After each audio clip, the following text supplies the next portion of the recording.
Welcome to this widget educational video. In this video, we will show you how to work with the click button widget. Click button is a kind of push buttons that only triggers events when it is clicked. Let's add the first click button widget and create a register called number.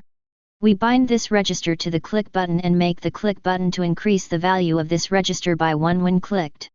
This can be easily done by setting the parameters inside the click event setting tab. The operation mode is set to increase value and the increase amount is entered in the data column.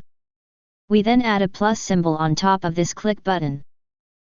The second click button is inserted for decreasing the value of the register number.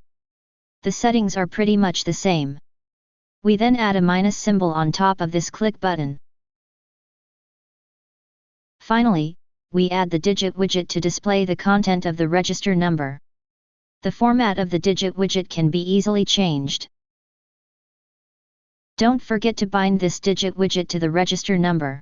Let's run the simulator to see how everything goes. The right click button when clicked increased the value whereas the left one decreases the value. The result is what we wanted. Thank you for watching. ADE